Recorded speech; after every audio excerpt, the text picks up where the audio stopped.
दूसरे पौधे के पुष्प के वर्तिकाग्र तक पहुंचना है। तो पहुंचाने के लिए किसी न किसी माध्यम की आवश्यकता पड़ती है। तो पर परागण हेतु माध्यम, ठीक है। तो कौन कौन से माध्यम है उसकी हम बात करेंगे कि किन किन विधियों से या किन किन माध्यमों से, ठीक है, परागकण परागवर्तिकाग्र तक पहुंचता है। तो सबसे पहले अपन बात करते हैं वायु द्वारा। वायु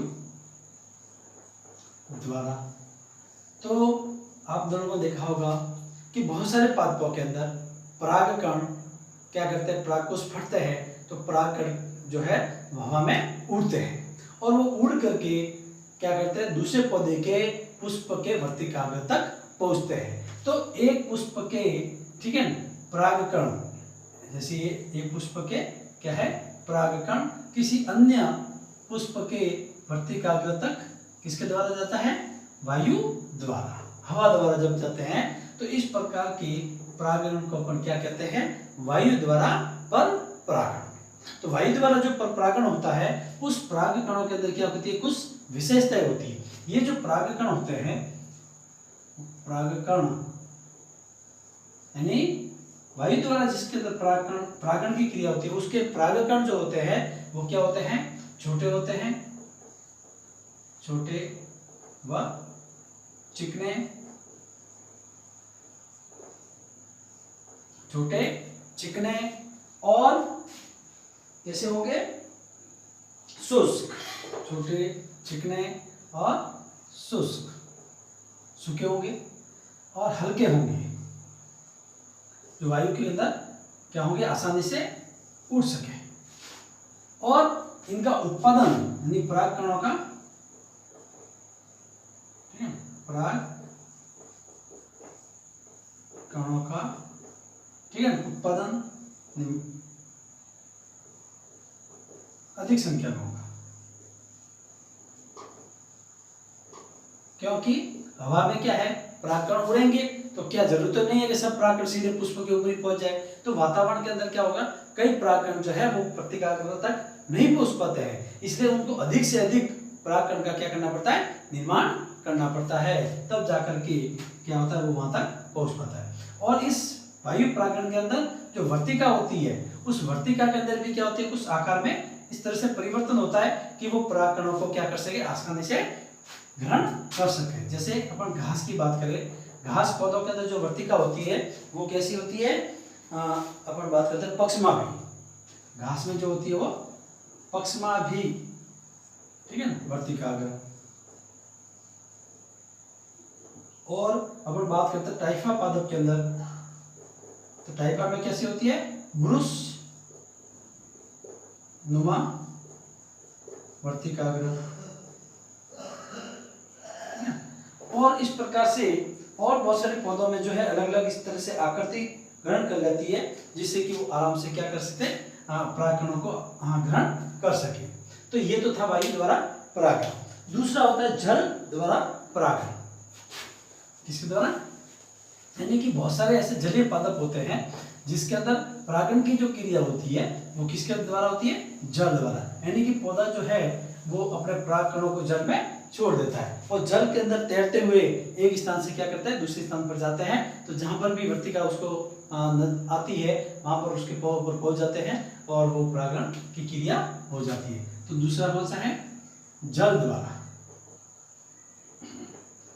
जल द्वारा पर परागण। तो जल द्वारा पर परागण का अपन ने बात की थी कि परागकणों का परागकोश से वर्तिकाग्र तक किसके माध्यम से पहुंचना, जल के द्वारा। अब जल के द्वारा क्या होता है, दो प्रकार से होता है। एक तो होता है अधोजल, ठीक है, पर परागण कौन सा होता है, अधोजल। एक होता है अधिजल, अधोजल और अधिजल, ठीक है। और दूसरा होता है अधिजल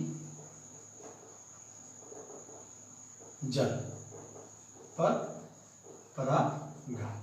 अब देखो अधिजल और अधोजल में क्या होता है, अधो का मतलब तो ये हो गया कि परागण जो है वो जल के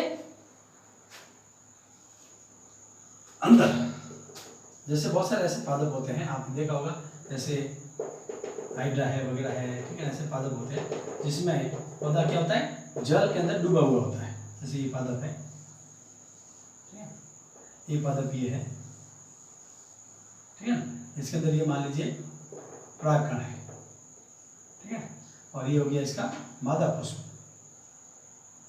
क्या है, मादा पुष्प, और ये हो गया नर पुष्प, ठीक है। तो अब इसके परागकण जो है वो यहाँ से परागकोश जब फटता है ना, तो परागकण क्या जाता है, जल के अंदर बिखर जाता है, और जल के अंदर ही, जल के अंदर अंदर तैरते हुए क्या करेंगे, विभिन्न दिशाओं में जाएंगे। तो जैसे ही ये वर्तिकाग्र होगा तो ये परागकण किसके ऊपर पहुंच जाएंगे, इस मादा पुष्प के ऊपर। तो इस प्रकार का जो जल परागण होता है जल के द्वारा, वो कैसा होता है, अधोजल, यानी जल के अंदर डूबा हुआ। दूसरा क्या है, अधिजल पर परागण, यानी जैसे मान लीजिए ये जल है, अब पौधा तो कहां पर है, जल के अंदर है, जैसे ये जल के अंदर पौधा है, लेकिन इसका मादा जो पुष्प है वो कहां पर आ जाता है, जल के बाहर। जैसे ये मादा पुष्प यहाँ पर आ गया, ठीक है, जैसे दूसरा पुष्प पौधा है, जैसे वेलिसनेरिया की अपन बात कर रहे हैं, तो वेलिसनेरिया के अंदर इस प्रकार से होता है, ठीक है, अधो अधिजल, जैसे ये हो गया नर पुष्प, ठीक है।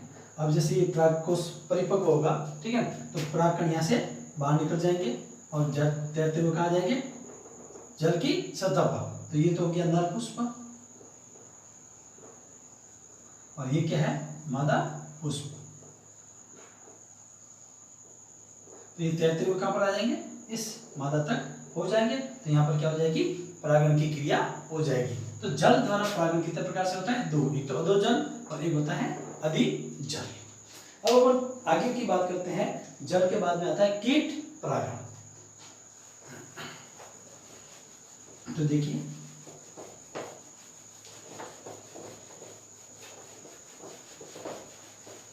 कीटों द्वारा परागण जो होता है वो अधिकतर 80% पादपों के अंदर जो परागण की क्रिया होती है वो किसके द्वारा होती है, कीटों द्वारा, कीटों द्वारा, ठीक है ना, पर परागण।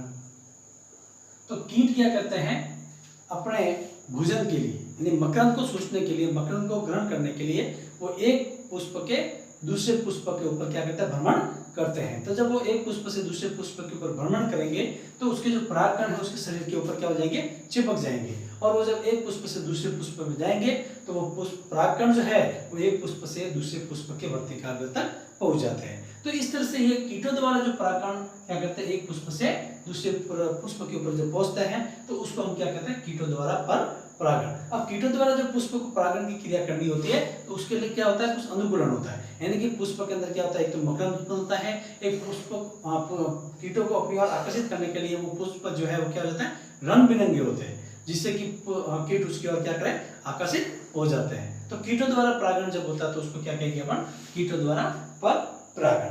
अब अपन बात करते हैं लास्ट, अगला चौथा बिंदु वो है पक्षी द्वारा पर परागण। इसके द्वारा पक्षी या पक्षी द्वारा पर परागण।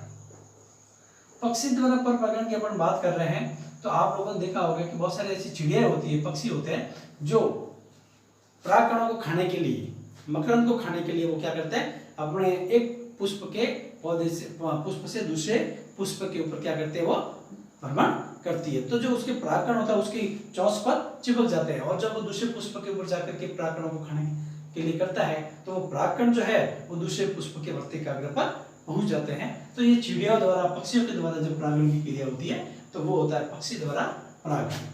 और पांचवा जो अपन बात करते हैं चमगादड़, चमगादड़ द्वारा पर परागण।